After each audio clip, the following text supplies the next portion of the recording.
قرأ سورة الفاتحة. بسم الله الرحمن الرحيم. الحمد لله رب العالمين. إياك نعبد وإياك نستعين. صراط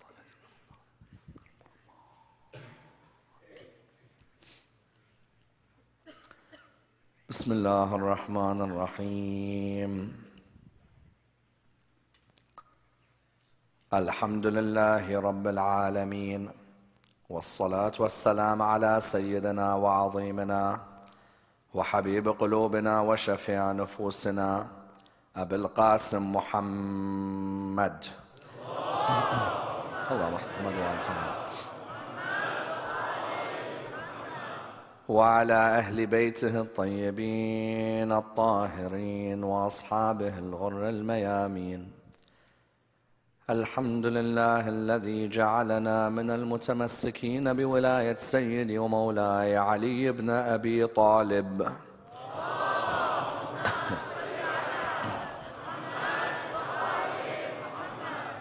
الحمد لله الذي هدانا لهذا وما كنا لنهتدي لولا أن هدانا الله. أما بعد، يقول الله في كتابه الكريم: بسم الله الرحمن الرحيم. قل لا أسألكم عليه أجرا إلا المودة في القربى. The first of our salawat and honor of Rasulullah Muhammad sallallahu alayhi wa alihi wa sallam.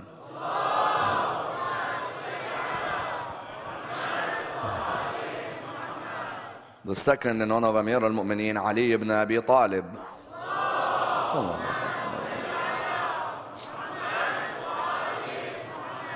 The third with your loudest voices in honor of the Imam of our time, Imam Sahib al-Asr wal-Zaman.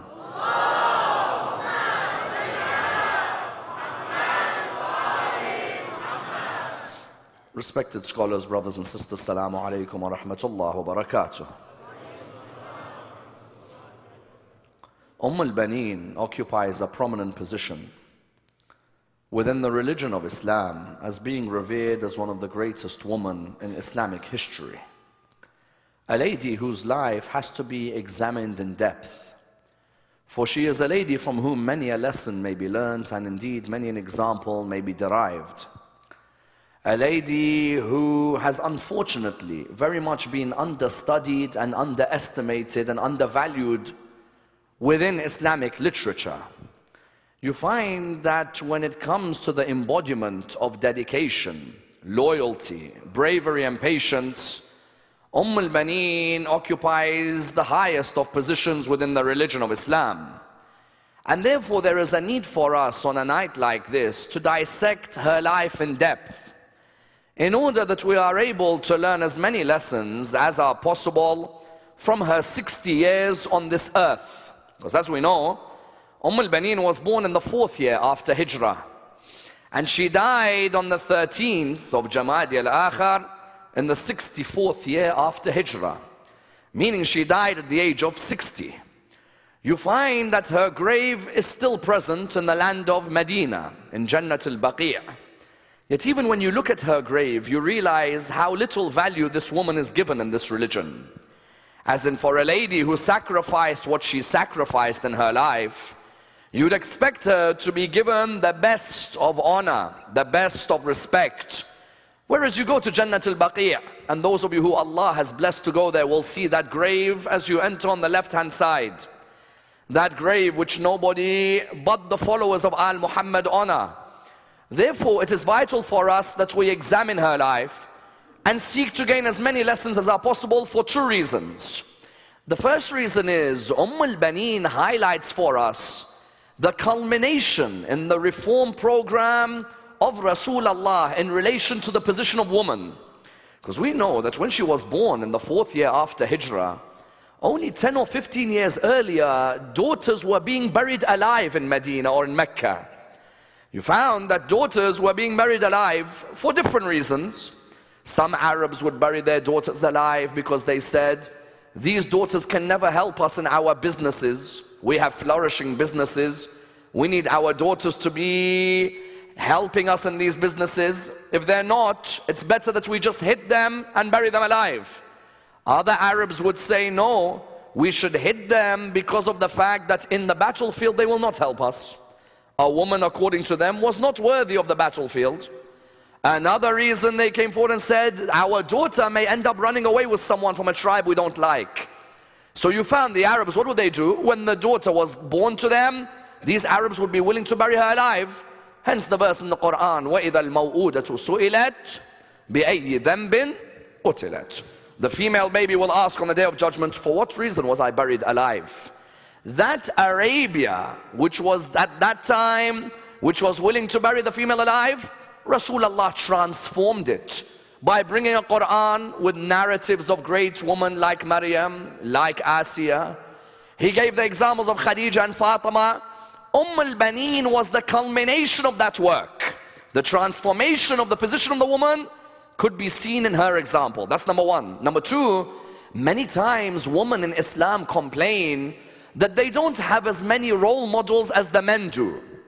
Find sometimes in our communities, you will find our daughters or our sisters will say to us that, you know what, you have 124,000 male prophets. And we don't have women for us to look up to. We want some woman in Islamic history who we can learn from, who we could say, I want to live by her standard, by her principles. You find that when you dissect the life of Ummulbanin, Ummulbanin can be used as a role model for our own daughters today.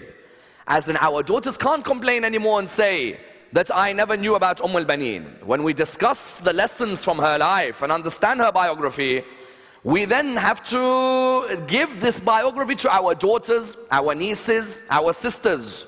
Because I tell you, many daughters who are born into the religion of Islam, many of them, unless they have an example in their life, you will find that their heart may be cultivated by others.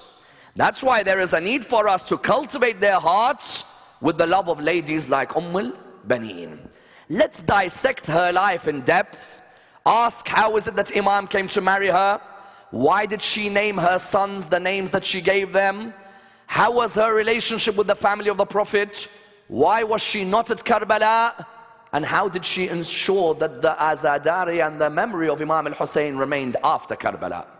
Let's examine it and dissect the topic and biography in complete depth. As we said, Ummulbanin was born in the 4th year after Hijrah. You found that at the time, Imam Amir al-Mu'mineen was already married to Fatima al-Zahra, salawatullah wa salamu alayha. Allahumma salli. Imam, when he was in Medina, the only wife he had at the time was Fatima al-Zahra. As in, who would want to marry when you're married to Fatima? You found that he was married to Fatima al-Zahra 7 years after Ummulbanin was born, and the 11th year after Hijrah, Fatima al-Zahra was killed. Behind the door was pushed on her, she miscarried her baby, and she died from the injuries of that martyrdom. You find that some people may come forward and say that Fatima al-Zahra died only out of grief. That, you know, Fatima al-Zahra was sad that she lost her dad, and that's how she died. Or that she died out of depression, that's the only way Fatima died. If she died out of grief and she died out of depression, then it would be a normal burial. We'd all know where she's buried, isn't it? As in, it would be easy. If my wife dies of depression or my wife dies of grief, I'll give her an open burial. Everyone come and bury her. When I, until today, do not know where Fatima al-Zahra is buried, it means something definitely happened to that lady, isn't it? As in, I'm surprised when some people come forward and say that Fatima al-Zahra died a very normal death. If she died a normal death, why do we not know where her grave is? As in, every other lady, you know where her grave is. Yet Fatima al-Zahra, until today, ask anyone, where's the grave of Fatima? They cannot tell you. Why? Because they all know very well, Ali ibn Abi Talib knew what had happened to Fatima al-Zahra. And that's why some people later came forward and said, Ali ibn Abi Talib, why didn't he defend his wife? As in, when Ali ibn Abi Talib is married to this lady, and he knows that someone has pushed the door on this lady, why didn't he defend? Ali ibn Abi Talib defended. He went to the person who pushed the door and with his neck put him on the ground. He laid him on the ground and he said to him, were it not for the will of Rasulullah, I'd finish you and all of these off. But my Prophet told me, Ali, remain patient at that time. And we know very well, in the same way he remained patient when they took his leadership at Saqifa, he remained patient also at that time. You therefore found that Fatima al-Zahra alayhi salam, when she died, naturally she left behind 4 orphans. And these orphans were not older than 7. As in Imam al-Hassan, Imam al-Hussein, Sayyida Zainab, and Kulthum. Kulthum, when her mother died, was 1.5 years old. Imagine. Like the rest of them at least saw their mom, could remember their mom, and so on. Kulthum was 1.5 years old. Ali ibn Abi Talib, there is a narration that he's by the grave of Fatima al-Zahra in the middle of the night. In his dream, he sees Fatima al-Zahra saying to him, "O son of Abu Talib, return home. The orphans are alone in the house." These orphans were alone in the house, and Fatima al-Zahra, before she died, in her will, she told Imam Amir al-Mu'mineen, she said to him, "I want you to marry my niece Amama." She had a niece by the name of Amama. Amama was the daughter of her sister or her stepsister. And you found that she said to Imam Ali, "Please marry her." Why? Because she loves Hassan and Hussein. She loves Zainab and Kulthum. And I want someone to look after them who loves them. I don't want someone harsh to my orphans. I want someone who's going to protect them. This Amama, Imam married her first.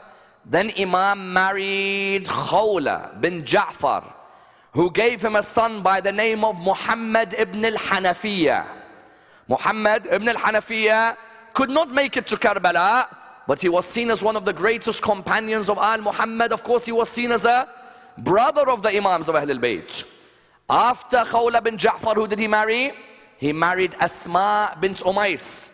Asma bint Umays originally was married to Ja'far ibn Abu Talib, his brother. When Ja'far died, she married Abu Bakr. Abu Bakr and her had a son, the famous son by the name of Muhammad, the one who would later be known as Muhammad, son of Abu Bakr. You found that Muhammad would be 2 or 3 years old when his dad died. Imam Amir al-Mu'mineen looked after Muhammad and raised him. And that's why Muhammad, until the end of his life, would be saying, "My father is Ali ibn Abi Talib." Because he's the one who raised Muhammad. And as you know, Muhammad was killed in the most barbaric way. They killed him, they ripped open a donkey's body, they put him in the donkey's body, they stitched the donkey and burnt it. And the irony is, when you read who did it, until today they say, "Radiyallahu an." It's ironic. And honestly, I don't know which world we live in. Is there a balanced scale or there isn't? The killer and the killed, all of them, radiyallahu anhum. The killer and the killed. You found after Khawla bin Ja'far, Imam Ali recognized that he wanted to marry another lady in his life. He wanted to marry a lady, but with a particular aim. He could see that the way the Islamic empire was going, if Imam al-Hassan and Imam al-Hussein are going to rule one day, or they're going to try, there's going to be certain people who will oppose them, certain people who will try and attack them. So Imam Ali goes to the mosque in Medina, the mosque of his father-in-law. When he enters the mosque in Medina, there used to be 4 men who would sit with prayer mats in front of them. Of these 4 men was his brother Aqil ibn Abu Talib. Aqil would sit there, he's got a prayer mat in front of him. One of these men would come and sit in front of Aqil. You would find someone would come and say, "Aqil, I want to marry someone." "Who do you want to marry?" "I want to marry someone whose family are known for their akhlaq." So he'd tell them, "Come back in a month." He'd say to them, "I'd want to marry someone who's known for their beauty." Aqil would say, "Come back in a month." That day, it was 9 years after Fatima al-Zahra had died. He came, he said to Aqil, "Oh Aqil, I'm looking to marry someone but with certain attributes." He said to him, "Which attributes?" He said, "I'm looking to marry someone whose ancestors are known for being valiant warriors. They are known for their bravery. And I'm also looking for someone who's not just got ancestors who are valiant. You can have someone whose ancestors are valiant but reckless, isn't it? I want someone who's known for their ancestors being valiant warriors, and for their ancestors being patient, and their ancestors being altruistic, willing to give away from themselves." Aqil said to Imam Ali, he said to him, "Come back to me in a month and I'll give you the answer." Came back to him in a month. He said to him, "I found the perfect wife for you." He said to him, "Who?" He said, "Fatima bint-e-Huzzam al-Kilabiyya." He looked at him, he said, "Fatima bint-e-Huzzam al-Kilabiyya. What is special about her lineage?" He said, "Her ancestors are warriors which none can come near. He said, like whom? He said, oh Ali, have you heard in the genealogies a man by the name of Mula'ab al-Asinna? He said, yes, of course. Mula'ab al-Asinna, I know him well. Mula'ab al-Asinna used to have a hobby. He looks for wild animals. Normally a wild animal looks for you. Mula'ab al-Asinna would look for wild animals. He'd tell them, listen, if you hear of any wild animals, tell me. I want to go and catch it. He said, number one, Mula'ab al-Asinna. He said, okay, who else? He said, Abu-l-Barra. He said, yes, I know Abu-l-Barra, ferocious with the sword. Who else? He said, Al-Mulahal. He said, Al-Mulahal is from her line? He said, yes. Al-Mulahal used to say, I don't look for wild animals. Find me a lion. If you find a lion, then leave me with the lion. And if I don't come out scot-free from the lion, then I'm not a man. Well, we're not going to be able to tell you at the end you're not a man, are we? You're probably going to be eaten. But Al-Mulahal, he would come out, then he said to him, do you know Ammar bin Sa'sa'a? He said, yes. He said, Al-Mulahal, Ammar bin Sa'sa'a, Abu-l-Barra, Mula'ab al-Sinna. He said, each one of these are the ancestors. Imam Amir al-Mu'mineen looked at him. He said, very well, let's go and propose. Aqil said, let's go. And you know it was Aqil who took the proposal. Aqil was the one who quickened the marriage of Imam Ali to Fatima al-Zahra. And here likewise Aqil said to his brother, he said, let's go. Because you know Aqil was 20 years older than Imam Ali. Imam Ali looked at him as an elder brother. Aqil took Imam Ali, they proposed Fatima bint-e-Huzzam al-Kilabiyya. And you found Aqil was the one who read the nikah of Imam Ali to Ummulbanin. Aqil bought Imam Ali, he bought Ummulbanin, and he said, today I am honored to marry Ali, son of Abu Talib, son of Abdul Muttalib, son of Hashim, and so on, to Fatima bint-e-Huzzam, bin Khalid, ibn Rabi'ah. So he looked at him, he said, both of you are now married. As soon as Imam Ali married her, Imam Ali of course highlighted something for us in this marriage. What is it? That Aqil was seen as a matchmaker in the community, wasn't he? Aqil was a matchmaker. Aqil was highlighting that there is a need for matchmakers in the community. Imam Ali could have easily said, no, I don't need anyone to interfere, I'll find myself. No, Imam Ali himself was giving us an indication. If there are people of respect in your community, ask them to find your wife. There's no embarrassment. I, Ali ibn Abi Talib, even asked. My knowledge is what Rasulullah said is the gate. Rasulullah said what? That I'm the city of knowledge, Ali is its gate. But even I, if I'm looking for a wife, there's no harm. Looking for a matchmaker. Today in our communities you find some people saying that let the boys and the girls meet themselves freely in a gathering. Why does it have to be that way? Why don't you have a situation where someone can be a matchmaker? You speak with the matchmaker comes and helps you. And then you talk to each other and you see if you get along. You find therefore that Imam Ali took Fatima bint-e-Huzzam. He came towards the house where Imam al-Hassan, Imam al-Hussein, Sayyida Zainab, and who? And Kulthum. She said to him, oh Amir al-Mu'mineen, before I enter, there is something I want to say to them. Do you mind or no? He said, no, by all means, you're my wife. These are like your children. Enter and say what you want. As soon as he opened the door, as soon as she entered, she saw Imam al-Hassan, she saw Imam al-Hussein, she saw Zainab, and she saw Kulthum.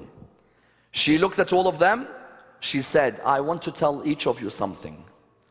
I am not your mother, I'm your servant. I'm a servant for Al-Muhammad. Do not look at me as being higher than you ever. My role in this world is to honor the Quran. And the Quran tells me, honor Al-Muhammad. And you are my masters and I am your servant. Whatever you want from me, I'll give. And more than that, if I have any children, I dedicate all of them to you. Any child. You see that lady's humility. From the beginning, a 16-year-old, she enters the house. You could have imagined, she could have thought to herself, you know what? I'm the wife of their father, I'll be arrogant with these kids. No, I'm your servant. That's from the beginning. That was the first word she uttered to Imam al-Hussein alayhi salam. When she saw him, she said, I'm your servant. Whatever you want, I will do in this house. I'm honored to be a servant of this house. And you found that while she was in this house, she had got married. Within 6 years, her first child came. First child of the house. When the first child came, it was Abu Fadl al-Abbas. He came in the 26th year after Hijrah on the 4th of Sha'ban. That's why Abu Fadl al-Abbas was 34 years old on the 10th of Moharram. How old? 34. The second child was who? Was Abdullah. 36th year after Hijrah, 10 years later. The third child, 2 years later, Uthman. 38th year after Hijrah. The fourth child was whom? Was Awn. 40th year after Hijrah, in the year that Imam Amir al-Mu'mineen died. Question arise. Some of these names we need to ask about them, isn't it? As an Ummulbanin, the first question we need to ask, when you named your son Abbas, did you name it with the intention that the name affects his character, or is it what we call a frozen name? You see, in Arabic grammar, what you have? You have a name which is mushtaq and a name which is jamid. A name which is jamid is a name you don't have an intention of the name affecting the character. For example, if I name my son, let's say, for example, I name my son Tree. Salamu alaikum, Tree. I have no intention of the word tree affecting his character. As in, you're not going to say, oh, he's an unbelievably tree. No, no such thing. The name is what? Is jamid. I can name also my son Jawad. Jawad means what? Generous. So when I name my son Jawad, I want him to have the name affect him, isn't it? Or I name my son Kareem. Kareem, for example, is benevolent. I want my son, that name to affect him. When Ummulbanin named Abbas, Abbas, was it with the intention that the name is frozen or that it's an attribute? No, it was an attribute. Abbas means the one who frowns at you when he sees you. You find that if you look in the Quran, Bismillah ar-Rahman ar-Rahim, Abasa wa tawalla an ja'ahu al-a'ma. He frowned. Abasa, isn't it? Abasa, Abus, Abbas, Abis. All of these give the indication of someone who frowns when he looks at you. When she gave him the name Abbas, you know what was the niyyah? The niyyah was, I want that when he looks at anyone on the battlefield, he frowns, even his frown gets to their soul. And that's why the Imams of Al-Muhammad would say, Abu Fadl al-Abbas, if he looks at you in the battlefield, your soul feels it, not just your body. Your soul feels, this is someone I don't want to come near. One-on-one, never I want to come near him. Number two, Ummulbanin, why did she name her third son Uthman? Someone may argue that politically in Islamic history, there's a difference of opinion between different schools of Islam on Uthman. It's noted that there's a difference of opinion about certain aspects of his caliphate. And he had died 2 years before this Uthman was named. Uthman ibn Affan, third Khalifa, died in 36th year after Hijrah. Ummulbanin's son Uthman was born 38th year after Hijrah. Someone could easily say that means Imam Ali named his son after the Khalifa. No. Ummulbanin named her son Uthman. Why? After Uthman ibn Mad'un. Imam Ali used to say that in the days of Jahiliyyah before Islam, there were only a few Arabs who used to stay away from alcohol even though they were not Muslim. One of them was Uthman ibn Mad'un. Uthman ibn Mad'un, when Islam came, was the 14th convert to the religion. When Islam came and you found he was the 14th convert, Imam Ali said, I used to love him because he was a man of honor before Islam and after Islam. Alcohol did not touch his body. So Imam Ali and Ummulbanin named their son what? They named their son Uthman after Uthman ibn Mad'un. Because even someone else tells me, Imam Ali has another son called, or Imam Ali has another son called Umar. Say, how comes he names him Umar? Yes, it's clear. He named him Umar after Umar ibn Muqrin. Umar ibn Muqrin was Salama's son. Imam Ali used to love him. And Imam Ali swore, if I have a son, I'll name him Umar after who? After Umar ibn Muqrin. Therefore, when you find some people today coming and saying, you named your sons Umar, you named your sons Uthman. No, Umar is after Umar ibn Muqrin. Uthman is after Uthman ibn Mad'un. And as the poet says, you blame us about the names that we don't name. How about the question, why did your not caliphs mention the names of Hassan and Hussein as their sons? Anyway, so what you find is that you find that Ummulbanin had these 4 sons with Amir al-Mu'mineen. When they had these 4 sons, the first son was Abbas. When she gave birth to Abu Fadl, the narrations mention, as soon as she gave birth to him, Imam al-Hassan, Imam al-Hussein, Sayyidah Zainab, Kulthum all entered. When they all entered, the narrations mention that she gave Abbas to Abu Abdullah al-Hussein. As soon as Abu Abdullah took Abbas, the narrations mention that Abu Abdullah, as soon as he took Abu Fadl al-Abbas opened his eyes, and the first eyes he saw was Abu Abdullah. First eyes he saw were the eyes of Abu Abdullah. And then when Abu Abdullah finished with the young Abbas, with the baby, he gave it to Sayyidah Zainab. And Sayyidah Zainab then picked up Abu Fadl al-Abbas and she started moving Abu Fadl, oh Zainab, on the 10th of Moharram. She started moving Abu Fadl, she took Abu Fadl and started moving him.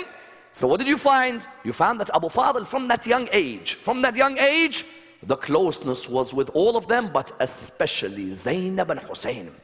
And I want you all of you tonight to remember this line. His eyes first opened looking at Hussein. At the end, you know where I'm going to go. What then happened was, so he was brought up in the house. Ummulbanin brought up Abu Fadl, and she'd always tell him, if Abu Abdullah is ever thirsty, you have to give him water. You. My son Abbas, I expect from you to look after Hussein.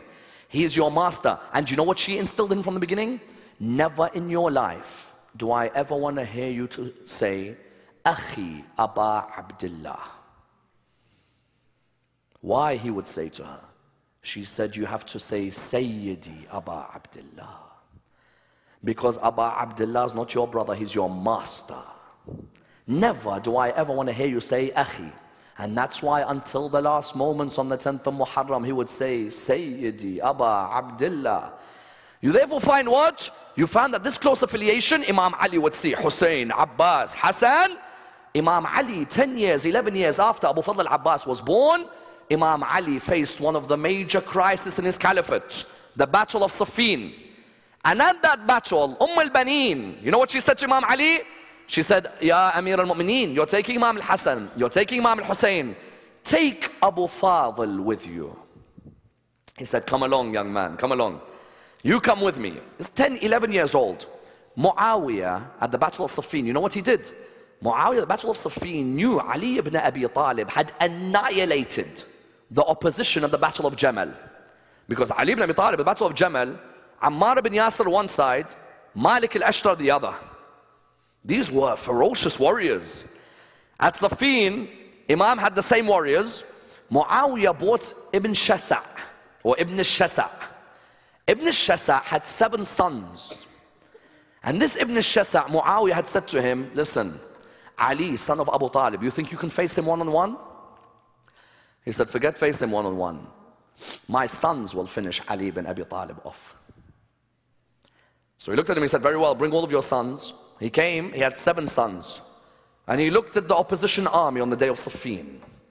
And he looked at them and he said, each one of you, you think you can come near me or my sons? Where's the son of Abu Talib? Let him come out and fight.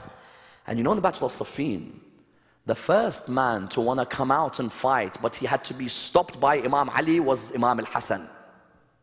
Imam Ali said to him, wait. Imam al-Hassan looked at his father, he said, I'll finish them by myself. Let me out on all of them. Imam al-Hassan, as a warrior, is a ferocious warrior.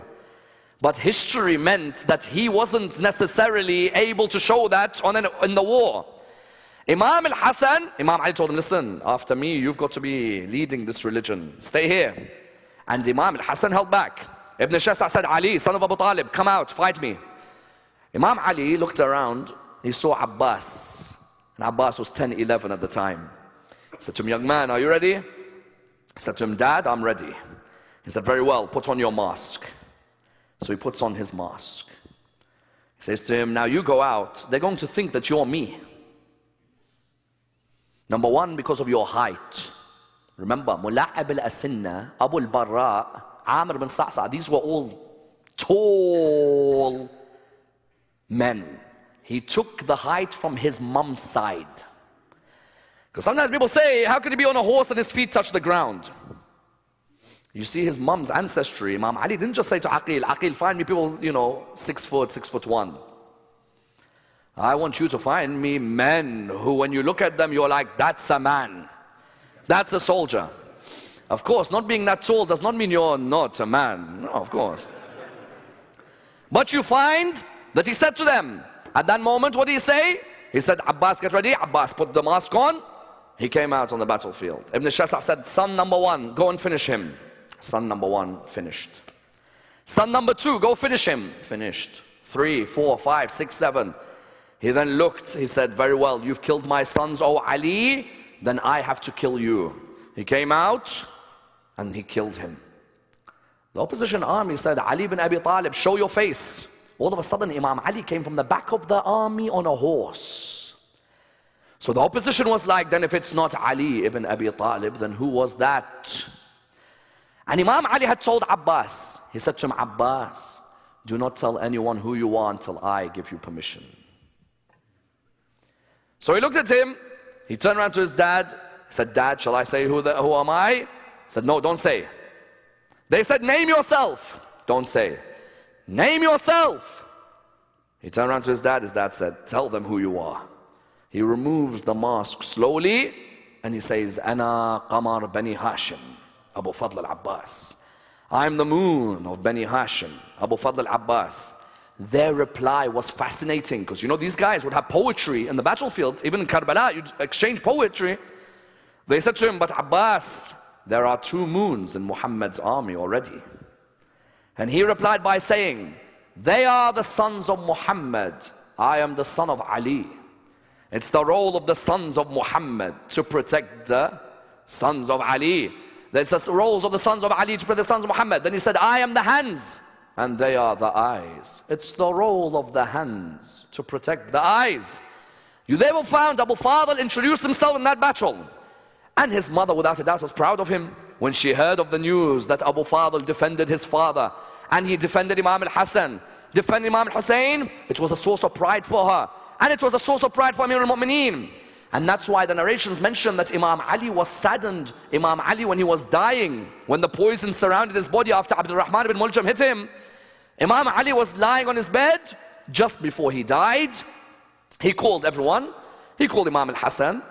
He said, Imam al-Hassan, come and sit next to me. He called Imam al-Hussein. He said, Imam al-Hussein, come here. You have to look after Imam al-Hassan. Zainab, come here. You have to look after Imam al-Hassan. Kulthum, come here. You have to look after Imam al-Hassan. He began to name all of them. Ummulbanin came walking to Imam Amir al-Mu'mineen. She said, oh Imam, Abbas is sad. He's crying. Imam said, why is he crying? What's wrong? Abbas was on that day about 13 years old. So why is he crying? He said, you gave every one of your children a responsibility, but you never gave him. He feels maybe he's saddened you, maybe he's hurt you. Has he done something wrong to you? He said, no, call him, bring him to me. He said, Abbas, the apple of my eye, come next to me. He came, he said, I told all of them to look after Imam al-Hassan. That's their responsibility. Abbas, you look after the stranger of Karbala. Your role is to look after whom? To look after Abi Abdullah. Wherever Imam al-Hussein is, you go to. He said, Dad, I'll be there for him at every moment. Wherever he goes, I'll be next to him. I'll look after him. I'll make sure nothing happens to him. And you found that after Amir al-Mu'mineen died, Abu Fadl al-Abbas, when he wanted to get married, Ummulbanin, of course, was now living with them. When Abu Fadl al-Abbas was getting married, he asked his mom, who should I marry? She said, you ask me while Abu Abdullah is alive. Who am I to come in the way of Abu Abdullah? Ask him. He went to Abu Abdullah. Abu Abdullah said to him, marry Zakiya, the daughter of Fadl, the daughter of Abbas ibn Abdul Muttalib. He married Zakiya. From Zakiya, he had 2 sons. One son he had was called Fadl, hence Abul Fadl. Another son he had was, that child who when Ummulbanin hears about Karbala, she drops the child? That was called Ubaidullah. You found that he had those sons, and you found that Imam al-Hussein mentioned something very interesting, that when Imam Ali looked for a wife in Ummulbanin, the first characteristic was bravery, yes? Second characteristic, patience. When Imam al-Hassan was killed, Abu Fadl al-Abbas had to have a patience which was unbelievable. Because you know in ziyarah, what do we say? Ni'ma al-mujahid al-sabir. Isn't it? Ni'ma, that blessed soldier who is patient. Because when he saw Imam al-Hassan, you know Imam al-Hassan in his will said, bury me next to my grandfather Rasulullah. But certain people, because of their jealousy of Imam al-Hassan, they ordered Imam al-Hassan's grave to be taken away from his grandfather and for arrows to be launched on the grave of Imam al-Hassan.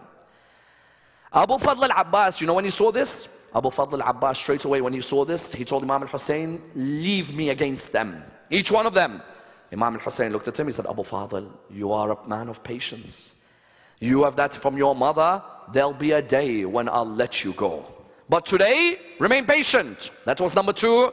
Number three, he wanted the altruism from Ummulbanin. Sometimes we don't realize the importance of our mothers and the characteristics we inherit from them, isn't it? You found Ummulbanin had altruism. She'd give herself away so that Hussein remains in blessed peace. Isn't it? You found that Imam Zayn al-Abidin salawatullah wa salamu alayh. Allahumma salli. Imam Zayn al-Abidin says, Rahimallah ammi al-Abbas. Laqad athara wa fada wa wasa akhahu bi nafsih. فأعطاه الله جناحين عوض يديه كما صنع لجعفر ibn Abi Talib. Listen to the words of Imam Zayn al-Abidin about the altruism of Abu Fadl al-Abbas. He says, Allah has placed mercy on Abu Fadl al-Abbas, for he sacrificed and he gave away and he gave his life in honor of his brother. So Allah gave him wings instead of his hands, like he gave to Jafar ibn Abu Talib. Notice, what does the hadith say? Athara wa fada wa wasa akhahu bi nafsih. Do you know what bi nafsih means? Bi nafsih means that he sacrificed by giving his self away to his brother. Ala nafsih. Had the hadith said ala nafsih. Ala nafsih means, you know what, my brother, I'm willing to send my sons for you. Bi nafsih means not my sons, I'm willing to die for you. If it means then my body has to go. So Imam Zayn al-Abidin said, Allah, because of Abu Fadl al-Abbas' sacrifice, Allah gave Abu Fadl al-Abbas wings instead of the hands that he lost, like he gave to Jafar ibn Abu Talib, his uncle. Jafar, the brother of Imam Ali, died in the battle of Mu'tah. In the battle of Mu'tah, Jafar, Zayd and Abdullah ibn Rawaha, they were killed in that battle on the borders of Jordan. When they were killed, Jafar, do you know how he was killed? The uncle of Abu Fadl al-Abbas, and this is how history repeats itself. Jafar, how was he killed? They came, he was fighting, they cut his right hand. When they cut his right hand, he tried to hold the flag in his left hand. They cut his left hand. So then he tried to hold the flag with what was left until they killed him. When Asma heard Ja'far had been killed, she became sad. Rasulullah said, do not worry, O Asma. Ja'far ibn Abu Talib, in the heavens, Allah has replaced his hands with wings. Hands with wings, does it mean that Ja'far flies like an angel? No. In Arabian poetry, the angels are majestic. So Imam Zayn al-Abidin was saying that when we say Ja'far flies with wings, it means because of the sacrifice he gave in this world, Allah wanted his majesty to be even higher than the angels of the heavens. Not that Ja'far was flying, no, but that wings indicate majesty. Likewise, because of the hands Abu Fadl gave away, you would find that Abu Fadl, the narrations mentioned to us, Allah replaced his hands with wings. Ummulbanin, therefore, having seen Imam al-Hassan killed, seen Imam Ali killed, now sees Abi Abdullah al-Hussein about to leave Medina. Why doesn't she go with them to Karbala? One opinion is, Abu Abdullah had a daughter called Fatima al-Sughra. This Sughra was ill. She couldn't make it to Karbala. And this Sughra would bid farewell. Oh my uncle Abbas, I can't wait to see you when you come back. Oh my uncle Ali, oh my brother Ali al-Akbar, I can't wait to see you. She expected all of them to return. Ummulbanin, what did she do? Ummulbanin stayed behind. When she stayed behind, the narrations mention that she stayed behind. She looked after Sughra, and she also looked after Abu Fadl al-Abbas's kids, which he had from his wife Zakiyah. That child, Ubaidullah, as a grandma, she said, I'll stay behind. I'll look after your children. And Abba Abdullah was leaving Medina, and she looked in the eyes of Abu Fadl. And she said to him, Abu Fadl, look after him, protect him. This man, I always think of his mother, Fatima. How Ummulbanin? You see, we said her name was Fatima. Now we're saying her name is Ummulbanin. She's the one who told Imam Ali, change my name from Fatima to Ummulbanin. Imam Ali said to her, why? She said, whenever I hear you say Fatima, I see tears come down.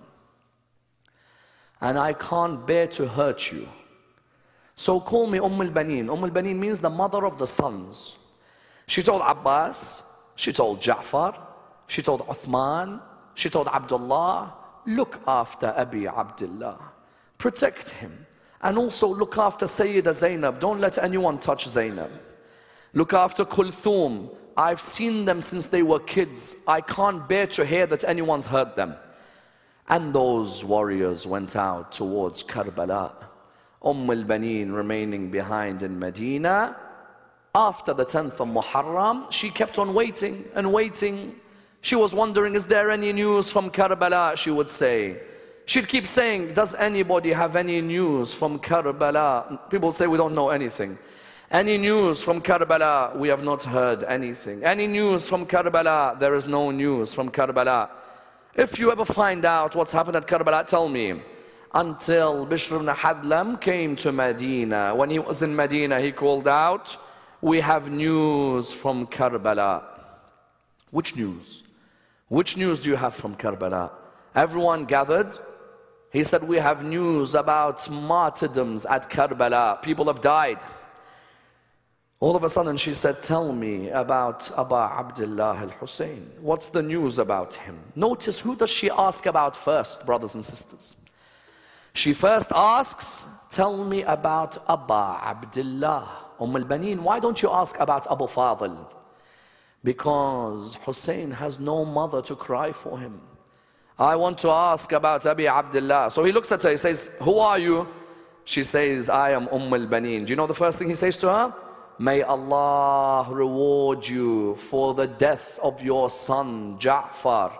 She looked at him, she said, tell me about Abba Abdullah. He said to her, may Allah reward you for the death of your son, Abdullah. She said, tell me about Abba Abdullah. Said, may Allah reward you over the death of your son, Uthman. She said, tell me about Abba Abdullah. Then that line that hurts the most. He looked at her, he said, may Allah reward you over the death of your son, Abbas. She dropped the child of Abu Fadl on the ground. There was a pain in her. She fell down on the ground. She then looked up. She said, I beg you, tell me about Abba Abdullah. Ummulbanin, Abbas is dead. No, my life is Abba Abdullah. My sacrifice is Abba Abdullah. The man then told her about Abba Abdullah. You know the house, the first house she went to? She went to the house of Sayyida Zainab. She knocked at the door. She knocked at the door. When she knocked at the door, the narrations, what do they mention? The narrations mention that when she knocked at the door, Bibi Fadda answered. May Allah allow you the ziyarah next to Fadda, the servant of Al Muhammad. Bibi Fadda answered. Bibi Zainab had said to Bibi Fadda, don't let anyone enter our house. Keep this for the family. As soon as Bibi Zainab knocked at the door, as soon as Ummulbanin knocked at the door, Bibi Fadda came to Bibi Zainab. She said, it's Ummulbanin. She said, tell her to come in quickly. She is the family. And they began to embrace each other. Zainab saying to her, may Allah reward you about Abu Fadl al-Abbas. And Ummulbanin telling her, just tell me about Abba Abdullah, please. What did they do to Abba Abdullah? And she'd say to her, I saw shimmer on the chest. I saw shimmer and I called out, I beg you don't. And I saw a dagger come out. And I saw Abdullah's legs moving. You know when someone is cutting your neck, your legs involuntary move.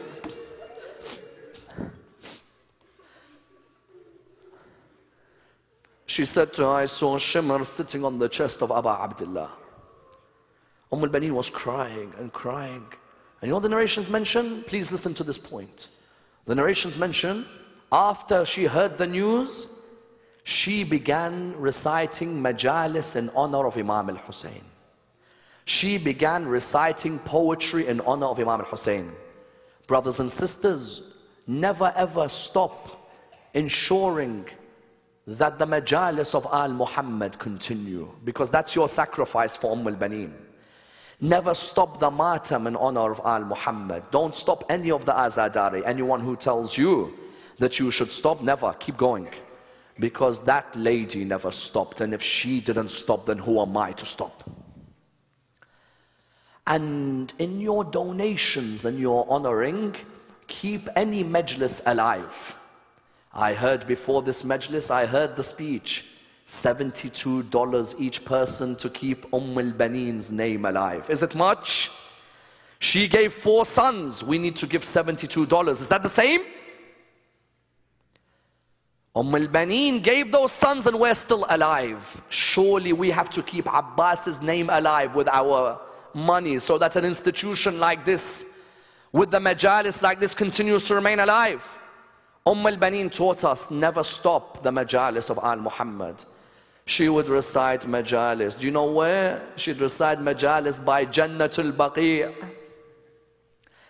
It's as if she'd sit by the grave of Imam al-Hassan and recite majalis there. To the extent that Marwan ibn al-Hakam, with all his heart of hatred, even he'd cry when he'd hear her. And you know what one narration mentions? Do you know what she would do when she recites a majlis? She'd come with the sand and she'd make 5 small domes. They said to her, Ummulbanin, why 5 domes? You only lost 4 sons. She said, the 5th is Abdullah. That's my son. And I look at each of these domes and I remember not just my sons, I remember Abdullah al-Hussein. But there's one particular moment, brothers and sisters. Do you know, it's narrated that Imam Zayn al-Abidin heard Ummulbanin is crying about everyone, but when Abbas is mentioned, she wasn't crying. Imam Zayn al-Abidin came towards Ummulbanin. When he came towards her, the narrations mention that when he came towards her, he said to her, oh Ummulbanin, I hear that you're not crying for Abbas, you're crying for everybody else but not Abbas. Why? She said, I don't believe my Abu Fadl would have let Abdullah down. There's no way he would have let him down. I'm sure he would have looked after him. Imam Zayn al-Abidin looked towards her. He said, shall I tell you what your Abu Fadl did? Do you want to know what he did? I'll narrate to you what we saw so you know what he did. We saw him walk towards the battlefield, but he went towards the Furat. We saw that when he went towards the Furat, we saw soldiers come to attack him, but he warded them off. We saw him come to the water. He picked up the water, and when he picked it up, he looked at it and he said, oh water, how can I drink from this cold water when my brother is gonna, when my master is gonna drink from the syrup of death? Oh Ummulbanin, after that, what did we see? Oh Ummulbanin, after that we saw Abu Fadl come back to his horse. Oh Ummulbanin, after that, what did we see? Oh Ummulbanin, after that we saw Abu Fadl ride his horse. Oh Ummulbanin, after that what did we see? We saw a man strike the right hand of Abu Fadl when he was on his horse. May Allah bless those tears. We saw a man strike the right hand of Abu Fadl when he was on his horse. Oh Ummulbanin, your son tried to hold on to the flag, with his left hand, but Ummulbanin, they struck his left hand as well. Ayatollah al-Nayini narrates, I gave the majlis of Abu Fadl al-Abbas at Karbala. He said, after I gave the majlis of Abu Fadl al-Abbas, I went home, and when I went home, I went to sleep, and in my dream I saw Fatima al-Zahra. When I saw Fatima al-Zahra, he says, I saw her crying and crying and crying. I said to her, oh my lady, have I made a mistake in the majlis? Have I made a mistake? She said, no, you haven't. He said to her, then, oh my lady Fatima, why do you cry? Why do you cry? Why do you cry? She said, oh Ayatollah al-Nayini, I cry because I remembered Abu Fadl al-Abbas when I heard you recite. Oh Fatima, if you are with us tonight. Oh Fatima, if you are with us tonight, answer our prayers. Oh Imam Sahib al-Zaman, if you are with us tonight, I ask you to give us patience when we remember Abu Fadl. She said to him, but oh Ayatollah al-Nayini, I want you, whenever you recite the Masa'ib of Abu Fadl al-Abbas, to remember one line in particular. He said to her, what is it, my lady? She said, normally when someone is on a horse, when they fall from the horse, their hands normally are in front of them when they fall. My Abu Fadl, when he fell from the horse, he fell on the ground without any hands to protect him as he fell. May Allah bless every Azadar. May Allah bless every lover of Abbas. May Allah give you the ziyarah of that shrine in Karbala. Oh Ummulbanin, I saw Abbas fall, and when he fell they began to come towards him and they began to hit him. Oh Ummulbanin, they began to hit him one after another, one after another, one after another. Oh Ummulbanin, I know how much you love Abdullah.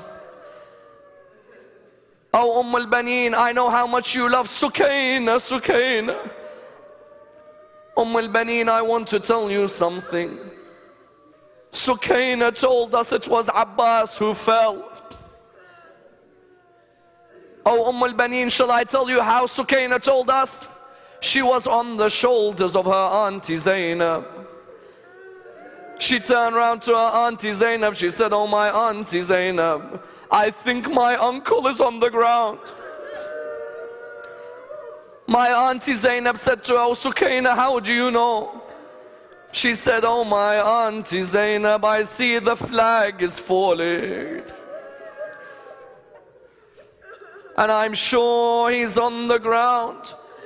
He said, oh Ummulbanin, then I saw Abdullah running to Abu Fadl's body when he lay on the ground. I'm coming to it now. I know where you want me to go. I saw Abdullah, I saw my dad while I was ill. I saw my dad running to Abu Fadl. But oh Ummulbanin, I saw my dad stop. I wondered, why has my dad stopped on his way to Abu Fadl? My dad came off his horse because his horse stopped. When my dad came off the horse, he saw one of the hands of Abu Fadl al-Abbas on the ground. Ya Aba Abdullah, how did you have the patience when you saw the hand of your brother? Oh Ummulbanin, oh Ummulbanin, he continued, then his horse stopped again, his horse stopped again, it stopped again. I wondered, why was the horse stopping? My father came down, he saw the left hand of Abu Fadl. It was now, Abu Abdullah knew now. He knew, he could see hands on the ground. Abu Abdullah came towards the body of his brother, Abu Fadl al-Abbas.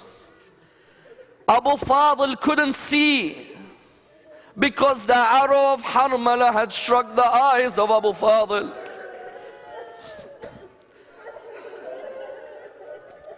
Imagine you saw your brother without any hands and you then see that his eyes are blood. Now Abba Fadl doesn't know who's come near him. All he hears is footsteps.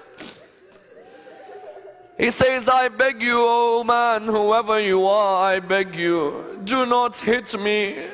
I want to bid farewell to my master, Abba Abdullah. But then he knew, because Abba Abdullah came and slowly lifted Abu Fadl's head. Abba Abdullah, the poets narrate this beautifully. They say, listen to the exchange between Abba Abdullah and Abu Fadl. Oh Abu Fadl, from the day that you were born, I loved you when I saw your eyes in front of me. Oh Abu Fadl, Habib called me, Muslim called me, Hur called me. Habib said Hussein, Muslim said Hussein, Hur said Hussein, whereas Hussein says Abbas, Abbas, Abbas. Oh Abu Fadl, forgive me that I couldn't be there for you when you lay on the ground. Listen to the reply.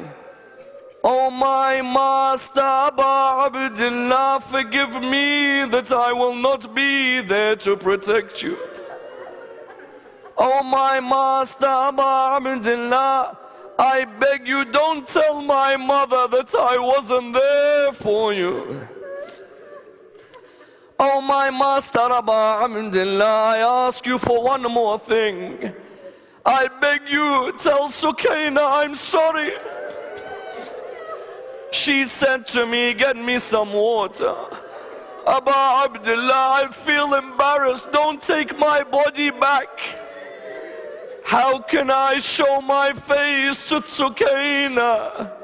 But ya Abba Abdullah, tell Zainab I'm sorry. Tell Zainab I pray that no one touches her hijab. Tell her I'm sorry, I'm sorry, I'm sorry, I will not be there for you. But this last line is difficult to narrate. But every lover of Abbas, this last line is for you. Abba Abdullah, Abba Abdullah, when I was born, my eyes looked at yours. Abba Abdullah, it hurts me that when I die, the blood doesn't allow me to see your face.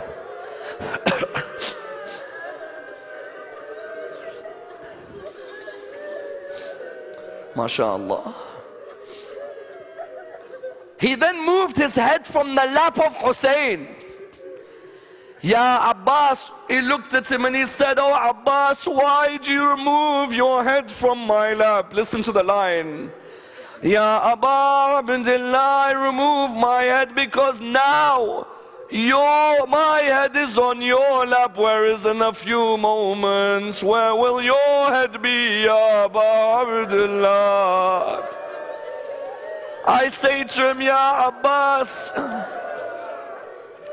I say to him, Ya Abbas, had you seen Shimmer sitting on the chest of Abi Abdullah? It's as if when Shimmer was on the chest, Zainab called out, Abbas, Abbas, Abbas. Abba Abdullah left his body because that was his request. Do you know when they returned to Karbala, then after Karbala they went to Medina, the narrations mention that in Medina, when Ummulbanin heard the way Imam Zayn al-Abidin described it, Ummulbanin, the narrations mention there were 5 women who ordered that all the roofs from their houses are removed. Layla, Rabab, Zainab, Ramla and Ummulbanin. A man came towards Ummulbanin. He came to Layla, he came to Rabab, he came towards Zainab, and he came to Ramla. He said to them, why is it you want your roofs removed from the top of the house? Listen to Ummulbanin's reply. She said, how can I have a roof covering me from the sun when Abdullah's body was burnt by that same sun? How can I have a roof covering me when my son Abbas laid by the Furat with the sun burning his body?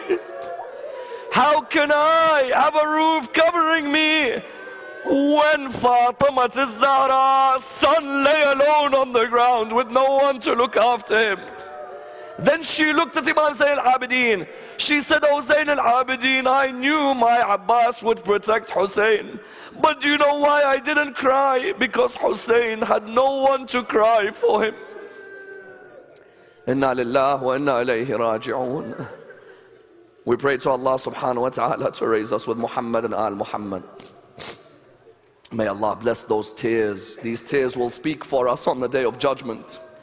Ya Allah, allow us to see Fatima al-Zahra when she brings the hands of Abu Fadl al-Abbas on the day of judgment.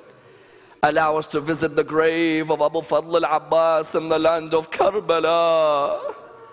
Brothers, may Allah bless you to go near the shrine of Abu Fadl al-Abbas. We pray to Allah subhanahu wa ta'ala for all our brothers around the Islamic world. We pray to Allah subhanahu wa ta'ala that He allows this mosque with the donations of the generous people to be a mosque which honors Ummulbanin. Brothers, on a night like this, remember Ummulbanin. Give in the name of Ummulbanin. Say, Ummulbanin, what you gave to us, we're giving back to you, and it'll never be enough. But what a campaign. 72 in honor of 72. And if you can give more, give more. Allow this mosque to remain a place where Ahlul Bayt are honored. We pray to Allah subhanahu wa ta'ala with the Surah Al-Fatiha. But before it, the loudest of your salawat.